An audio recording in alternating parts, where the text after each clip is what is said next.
मैं doctor CL Verma, associate professor, department of zoology, Lohia college, Churu.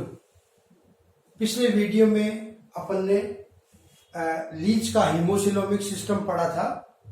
आज हम रिप्रोडक्टिव सिस्टम लीच के अंदर पढ़ेंगे। Reproductive system in leech. जोंक जो है, लीच है, वो हर्मेफ्रोडाइट है, उभयलिंगी जंतु होता है, जिसके अंदर नर और मादा जननांग दोनों पाए जाते हैं। एक ही जंतु के अंदर नर और मादा जननांग पाए जाते हैं। दोनों जननांग पाए जाने के उपरांत भी इसके अंदर क्रॉस फर्टिलाइजेशन होता है, पर निषेचन होता है, स्वनिषेचन नहीं होता है। उभयलिंगी होते हुए भी इनमें पर निषेचन पाया जाता है।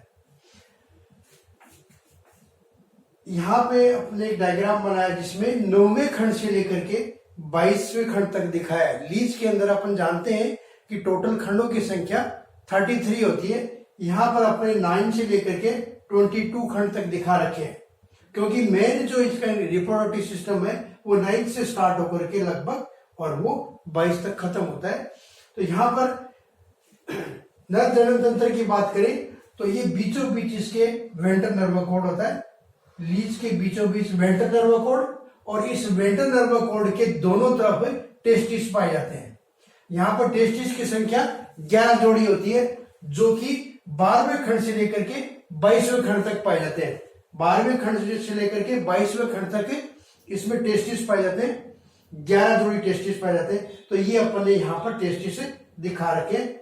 दूसरा, इस साइड के अगर आप देखें तो ये इसका टेस्टिस है। यहां पर टेस्टिस जो भी है उनका संबंध नेफ्रिडिया से होता है। ये जो अपन ने दिखा रखे ये नेफ्रिडिया है, ये नेफ्रिडिया है, और ये टेस्टिस है। तो इस तरीके से 11 जोड़ी टेस्टिस लगे रहते हैं। अपन एक एक ऑर्गन्स को लेते हैं। यहां पर अपन ने एक बड़ा डायग्राम बना करके दिखा रखा है। इस बड़े डायग्राम में ये 9th खंड है, ये 10th सेगमेंट है, ये 11th सेगमेंट है, और ये 12th सेगमेंट है। मेल रिप्रोडक्टिव सिस्टम की बात करते हैं पहले। इसमें 11 जोड़ी जो टेस्टिस सैक पाए जाते हैं, वो टेस्टिस सैक 12वें खंड से शुरू होते हैं। 12वें खंड से लेकर के नीचे 22वें खंड तक टेस्टिस सैक पाए जाते हैं, 11 जोड़ी।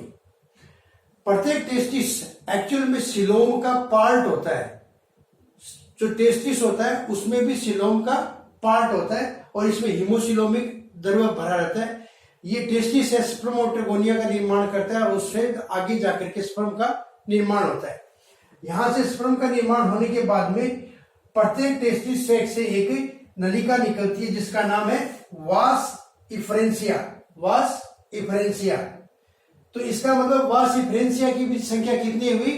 टोटल 11 जोड़ी, क्योंकि प्रत्येक खंड के अंदर अगर एक टेस्टिस सैक है और हर एक से एक वास इफरेंसिया निकलती है, तो वास इफरेंसिया की भी संख्या कितनी होगी? 11 जोड़ी। ये वास इफरेंसिया स्पर्म को वास डिफरेंस में डालने का काम करती है। इसका मतलब यहां पे वास डिफरेंस पूरे सिस्टम के अंदर एक जोड़ी होती है। एक जोड़ी वास डिफरेंस है। ये यहां से लेकर के नीचे 22वें खंड तक पाई जाती है। तो यहां से जो स्पर्म वास डिफरेंस से किस में डाले जाते हैं? वास डिफरेंस में। तो ये वास डिफरेंस, दोनों साइड की वास डिफरेंस दिखा रखी है अपन ने। ये वास डिफरेंस कहां से कहां तक है? 22वें खंड से, यहां से देखिए आप, 22वें खंड से लेकर के और ये 11वें खंड तक, 12वें तक नहीं, 22वें खंड से लेकर के और 11वें खंड तक पाई जाती है वास डिफरेंस। कितनी? एक जोड़ी। तो ये यहां से स्पर्म को लेकर के आती है, और 10वें खंड के अंदर क्या पाई जाती है? एपिडिडाइमिस। एपिडिडाइमिस। इस एपिडिडाइमिस के अंदर स्पर्म है वो इकट्ठे रहते हैं। यहां से आने के बाद में स्पर्म आते हैं एट्रियम में। ये एक थैलेनुमा, घड़ेनुमा संरचना होती है, एट्रियम, जो कि थोड़ा सा 9th खंड की तरफ भी होता है और मेनली 10वें खंड में पाया जाता है। इस एट्रियम के 2 भाग होते हैं। ऊपर का जो पार्ट होता है लगभग आधा, वो कहलाता है प्रोस्टेट चेंबर। Prostate chamber. इस प्रोस्टेट चेंबर के अंदर जो स्राव स्रावित करता है, ये जो वो स्राव स्पर्म को बंडल्स के रूप में बनाता है, और जो एट्रियम का दूसरा भाग है वो है पेनिस सैक। तो यहां से स्पर्म है वो बंडल्स के रूप में पेनिस सेक, यानी यहां जो छिद्र है वो क्या कराता है, मेल जीनाइटल पोर। 10वें खंड में क्या पाया जाता है, अपन ने पहले भी जिक्र किया था, 10वें खंड के अंदर मेल जीनाइटल पोर पाया जाता है, यहां से स्पर्म बाहर निकलते हैं। तो एट्रियम के दो पार्ट है, प्रोस्टेट चेम्बर जिसके स्राव से जो सीक्रेशन निकालता है उसके स्राव से, और स्पर्म है वो बंडल्स के रूप में बन जाते हैं, और वो बंडल्स के रूप में बंधे हुए स्पर्म है वो कोपुलेशन के समय और बंडल्स के रूप में ये निकल करके मेल जेनाइटल पोर से निकल करके फीमेल की विजाइना में प्रवेश करते हैं। तो ये कुल मिला करके nervous system, sorry reproductive system है किसका, मेल का, मेल रिप्रोडक्टिव सिस्टम, जिसके अंदर अपन ने पहला ऑर्गन कौन सा बताया, टेस्टिस। ये टेस्टिस है 22वें खंड तक। टेस्टिस से निकला वास डिफरेंस, और वास डिफरेंस किस में प्रवेश करती है, वास डिफरेंस में, और वास डिफरेंस एपिडिडाइमिस में आकर के खोलती है, और एपिडिडाइमिस से स्पर्म किस में आते हैं, एट्रियम में, और मेल जेनाइटल पोर से बाहर वेजाइना के अंदर त्याग दिए जाते हैं। सेकंड लेते हैं फीमेल रिप्रोडक्टिव सिस्टम। तो यहां पर आप देखिए फीमेल रिप्रोडक्टिव सिस्टम है वो केवल 11वें खंड तक सीमित है, केवल वेजाइना का थोड़ा सा पार्ट है वो नीचे की तरफ आया हुआ होता है। तो यहां पर अपने देखिए बड़ा करके दिखा हुआ इस डायग्राम के अंदर, ये फीमेल रिप्रोडक्टिव सिस्टम है जो केवल और केवल 11वें खंड के अंदर सीमित है। यहां पे क्या पाया जाता है, देखिए सबसे पहले ओविसेक, ओविसेक, तो 2 ओविसेक होती है इसके अंदर। यहां पर भी जो दोनों ओविसेक होते हैं वो बीच के अंदर क्या है, नर्वकोड के दोनों तरफ 2 ओविसेक पाए जाते हैं। प्रत्येक ओविसेक भी सिलोम का ही पार्ट है, और उसके अंदर सिलोमिक फ्लूइड भरा रहता है, और उस सिलोमिक फ्लूइड के अंदर ओवरी तैरती रहती है। और प्रत्येक जो ओवरी होती है उसका जो एंड होता है वो फूला होता है, और वो कुंडलित नलिकाकार होती है जो कि उस सिलोमिक फ्लूइड के अंदर तैरती रहती है। यहां पर अंडे का निर्माण होता है, ओवा का निर्माण होता है, और वो ओवा का निर्माण कैसे होता है, बडिंग के द्वारा। यहां पर देखिए अपने एक डायग्राम बना रखा है, ये ओविसेक, इसके अंदर ये ओवरी है, और ओवरी के दोनों एंड है वो फूले हुए होते हैं, और यहां से टूट टूट करके क्या बनता है, मुकुलन के द्वारा, बडिंग के द्वारा क्या बनता है, ओवा का निर्माण होता रहता है। यहां से ओवा का निर्माण होने के बाद में प्रत्येक ओवरी से नलिका निकलती है जिसका नाम है ओविडक्ट। ओविडक्ट से ओवा यहां आता है, इस ओविडक्ट से यहां पर ओवा आता है, दोनों ओविडक्ट मिलकर के एक कॉमन ओविडक्ट बनाती है। यहां से ओविडक्ट और यहां से ओविडक्ट आकर के दोनों मिलकर के ये एक कॉमन ओविडक्ट बनती है, और उस कॉमन ओविडक्ट का कुछ पार्ट वेजाइना के अंदर लटका रहता है। यहां जो संगम स्थल है किसका, ओविडक्ट का, दोनों ओविडक्ट आकर के मिलती है और यहीं पर आकर के वेजाइना मिलती है। तो ये जो संगम स्थल होता है इस जंक्शन के ऊपर एल्ब्यूमिनस ग्लैंड पाई जाती है, खूब सारी एल्ब्यूमिनस ग्लैंड है जो कि ओवा में एल्ब्यूमिनस का स्राव भी करती रहती है और उसको चिकना भी बनाए रखती है, और वो वहां से ओवा किस में आता है, वेजाइना के अंदर। तो ये थैलेनुमा जो संरचना दिखा रखी है वो वेजाइना है, और इसमें आकर के अंडे इसमें प्रवेश कर जाते हैं, और फर्टिलाइजेशन की क्रिया इसी के अंदर होती है। तो इसीलिए यहां पर जो फर्टिलाइजेशन होता है उसको इंटरनल फर्टिलाइजेशन कहते हैं। क्रॉस फर्टिलाइजेशन है और साथ में यहां पर क्या, इंटरनल फर्टिलाइजेशन है। तो ये इसका फीमेल रिप्रोडक्टिव सिस्टम है। कोपुलेशन की अगर इसमें बात करें अपन, रिप्रोडक्शन के आगे की बात करें, तो जोंक के अंदर मेनली जो रिप्रोडक्शन होता है वो मार्च से अप्रैल तक होता है। जब ये इनको रिप्रोडक्शन करना होता है, कोपुलेशन करना होता है, तो 2 लीच विपरीत सिरे से आकर के वेंट्रल साइड से जुड़ती है, और जुड़ने के बाद में जो सीसर पेनिस सेक है, मेल जेनाइटल पोर है, वहां से स्पर्म है वो फीमेल की, यानी मेल का, यानी एक का 10वां खंड, एक लीच का 10वां खंड और दूसरी लीच का 11वां खंड, दोनों आमने सामने आते हैं, और यहां से मेल जेनाइटल पोर के द्वारा बंडल्स के रूप में स्पर्म है वो इसकी वेजाइना के अंदर त्याग दिए जाते हैं। इस प्रकार यहां पर अंडे पहले से मौजूद होते हैं और उसका वो फर्टिलाइजेशन करते हैं। तो इसी को अपन क्या करें, इंटरनल फर्टिलाइजेशन। फर्टिलाइजेशन होने के बाद में क्या होता है, ये जो लीच है, इस लीच के अंदर क्लाइटेलम परमानेंट नहीं होता है, यहां पर अस्थायी रूप से क्लाइटेलम का निर्माण होता है। 9वां 10वां 11वां खंड है वो क्लाइटेलम का निर्माण करता है।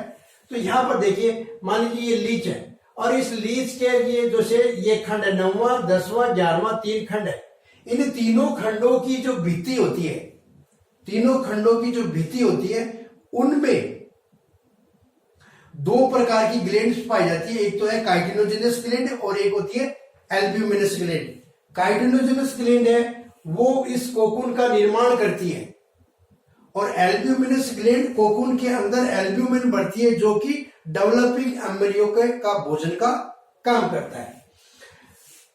यहां पर अपन एक लीच दिखाया है और ये लीच के 9वें 10वें 11वें खंड के ऊपर दोनों ग्लैंड ने अपना स्राव स्रावित कर दिया है। ये लीच दिखा रखा है, ये आगे का प्रोस्टोमियम है और ये फ्रोथी गर्डल यानी झाग जो है किसका, काइटिनोजेनस ग्लैंड का और एल्ब्यूमिनस ग्लैंड का जो झाग है वो यहाँ पे पड़ रहता है और धीरे धीरे ये सूख करके कोकून का निर्माण करता है। तो ये 9वां 10वां 11वां खंड है। अब फीमेल जेनाइटल पोर कौन से खंड में, 11वें में। तो ये 9वां, ये 10वां, ये 11वां। अब 11वें खंड से में जो फीमेल जेनाइटल पोर है, यहां से फर्टिलाइज्ड एग है किसमें आता है, इस छिद्र के द्वारा बाहर आता है इस कोकून में। और बाहर क्या बनता है, कोकून। ये कोकून जो कौन बनाता है, कोकून की दीवार जो बनाने का काम करती है वो काइटिनोजेनस ग्लैंड करती है और जो इसके अंदर एल्ब्यूमिन है वो अंदर भोजन का निर्माण करता है या भोजन का सोर्स है वो। जैसे जैसे ये फ्रोथी मटेरियल है वो धीरे धीरे हवा के संपर्क में आकर के या वायुमंडल के संपर्क में आकर के थोड़ा हार्ड होता जाता है और इसके ऊपर लेयर बनती जाती है। तो इस तरीके से एक कोकून का निर्माण होता है। ये कोकून जब बन जाता है तो इसके अंदर ये फर्टिलाइज्ड एग यहां पर रह गया, इसमें एक साथ खूब सारे फर्टिलाइज्ड एग आ सकते हैं। तो यहां पर खूब सारे फर्टिलाइज्ड एग है। काफी समय के बाद में जब इसमें डेवलपमेंट की क्रिया होती है तो पूरा पूर्ण जब कोकून बन जाता है तो ये लीच पीछे की तरफ खिसकता है। जैसे मान लीजिए ये लीच यहाँ का, इसका एगर एंड है तो ये पीछे की तरफ खिसकेगा। तो अपन ने यहाँ डायग्राम में यहाँ दिखाया, तो यहाँ पर इस कोकून में एक छिद्र रह जाएगा। उस छिद्र को भरने का काम कौन करेगा, क्योंकि यहाँ पे जो जोक है यहाँ पे प्रोस्टोमियम है और इस प्रोस्टोमियम के भित्ति के अंदर ग्लैंड पाई जाती है, प्रोस्टोमियल ग्लैंड। तो यहां से जब ये प्रोस्टोमियम यहां आता है तो इसके अंदर से स्राव स्रावित होती है। वो स्राव क्या करता है, इस पलक को बंद करने का काम करता है और धीरे धीरे ये लीच पीछे की तरफ खिसकता है। तो अपन ये डायग्राम दिखाया, ये कोकून बन गया और ये लीच बाहर निकल गया। अब यहां पर भी छिद्र रह गया, तो इस छिद्र को भी भरने का काम कौन करता है, प्रोस्टोमियल ग्लैंड करती है। तो इस प्रकार से ये कोकून का निर्माण होता है।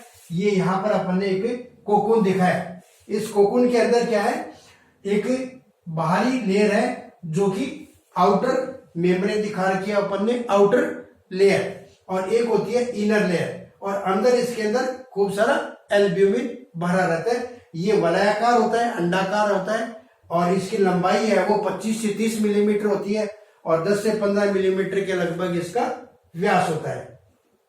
एक कोकून के अंदर 24 तक भ्रूण हो सकते हैं और पूर्ण भ्रूण का डेवलपमेंट होने के लिए जब ये कोकून बाहर जलाशय जो होता है, तालाब होता है, उसके किनारे के ऊपर ये त्याग दिए जाते हैं और वहां पर इसमें अंदर डेवलपमेंट होता रहता है और 15 दिन के अंदर भ्रूण का डेवलपमेंट हो जाता है। और जब डेवलपमेंट पूर्ण हो जाता है, डायरेक्ट डेवलपमेंट है, यहाँ पे प्रत्यक्ष परिवर्तन पाया जाता है, कोई लार्वा अवस्था नहीं होती, सीधा ये शिशु को जन्म देते हैं। और जब पूर्ण डेवलपमेंट हो जाता है तब यहां से ये जो प्लक है वो खुल जाते हैं और प्लक की सहायता से जंतु बाहर आकर के विचरण करने लग जाता है और अपनी लंबाई और ग्रोथ करता है। इस प्रकार से इसके अंदर पूर्ण डेवलपमेंट होता है। तो इस प्रकार से ये रिप्रोडक्टिव सिस्टम पढ़ा अपन ने। आपको किसी भी प्रकार का कोई भी क्वेश्चन पूछना हो, कोई भी डाउट हो तो आप कमेंट्स में शेयर कर सकते हैं। Thank you.